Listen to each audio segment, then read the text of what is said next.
I'm going to talk to you guys about the San Francisco 49ers versus the Dallas Cowboys. So I actually had a lot of thoughts on this game, and I really struggled to organize them because there was a lot of layers and there was a lot of things and talking points for this game, about the game itself and the players in it. But I try to keep my podcast relatively short, in the 15 to 20 minutes range, so I cannot talk about all of them. So I am going to talk to you guys about the ones I felt was important. My first thoughts on the 49ers versus the Dallas Cowboys was how interestingly refreshing that game was, because we got to see something that we haven't seen in quite some time. We got to see a defensive football game.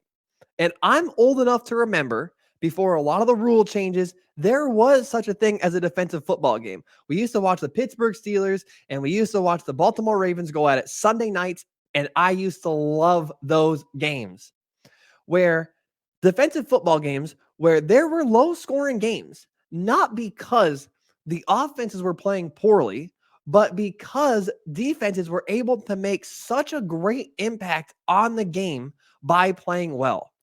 And that's what we got to see on Sunday with the 49ers versus the Dallas Cowboys. Sunday, we got to watch two of the best defenses in the NFL. And when the Cowboys defense is fully healthy, which they were mostly healthy, almost fully healthy on Sunday night, they are one of the best defenses in the NFL. And we obviously know what the San Francisco 49ers defense is capable of. We got to watch those two teams on defense trade blows and play extremely well. The defenses just played lockdown for almost the entire game. And it wasn't like we were listening to Greg Olsen and Kevin Burkhardt, who were calling the game, point out, that each offense was just playing playing bad or missing plays, or they were playing poorly, because they weren't.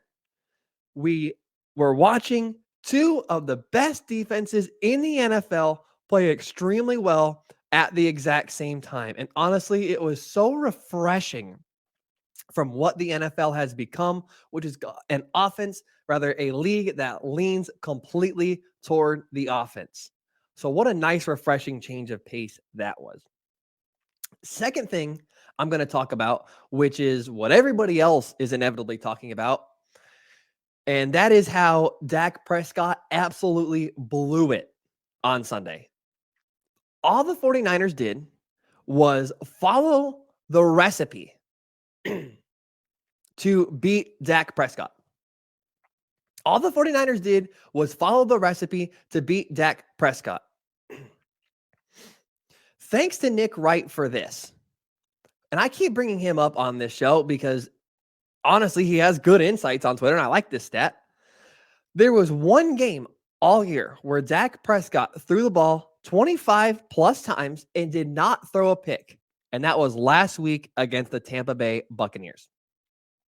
The fact of the matter is that Dak Prescott didn't play well for the entire game on Sunday, and it didn't matter because he had an opportunity at the end to make it happen in the final drive of the game, okay? And he just didn't make it happen.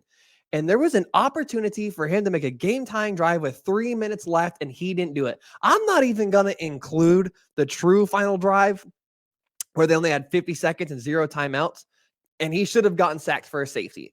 I'm talking about the one, 3 minutes left, 2 timeouts, best defense in the NFL, send your team to the NFC Championship game. What can you do?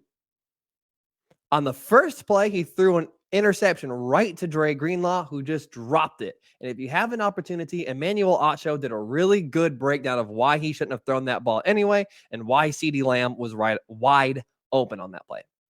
Second play, he had a big-time underthrow to Michael Gallup, who was wide open as hell up the seam. Third play was a sack. And it's just not good enough. And then they punted, which is just not good enough. If you are a 40, 45 million, whatever number it is, quarterback, you have to do better than that. You have to be better than that. Plain and simple. One should have been interception, one big underthrow, one sack, and then a punt. You just got to do better. There's no excuses. And he just didn't get it done. And that's not even mentioning the big time underthrow he had earlier in the game on that amazing catch by CeeDee Lamb. He had to play better, and he didn't. He had to make the plays when they were there, and he didn't make those plays. The quarterback on the other side of this game, Brock Purdy, actually impressed me a little bit against Dallas. That's kind of not necessarily, I feel like, what everyone else is talking about, but Brock Purdy impressed me in his ability to not screw it up when he wasn't playing well. And then when it really counted, stepping up and making plays and playing well. I know this game from Brock Purdy wasn't super as impressive as a whole, but I have to give Brock Purdy and his crew some significant praise because there was a turning point in this game for the San Francisco offense where they just stepped up, they took over the game, and they were just better. They just started playing better, and they were the better team. And it felt like it all started with that throw to George Kittle. That throw happened with about 5 minutes left in the third quarter, and it kick-started everything. And as Greg Olsen was saying at halftime, they only had 9 points. He was saying right after the break, they need to start throwing the ball. They need to start airing it out. That's what got them here. They need to let Brock Purdy start to play a little. And quite frankly, Brock Purdy made the play that started it all. I'll give George Kittle a lot of credit on this one too, because the catch was better than the throw, but I thought the throw was pretty good. Brock Purdy, play action, scrambled out to his left, threw it up the middle to George Kittle. Okay. And that play got their entire offense moving. After that point, they only had 9 points. They couldn't do much. Their running game started working. Their passing game started working. Everything started working after that play. I feel like we just have to credit Brock Purdy for holding on, not making a mistake, and it was time to make a throw, time to make a play. After a sluggish first half, he stepped up, delivered, and then once he got a little bit of momentum, he just kept going, and that team just kept going after that one play. He was the lightning rod for his offense. He and George Kittle made it happen. So I have to give them credit, and I have to give Brock Purdy credit for playing pretty well for that last quarter and a half.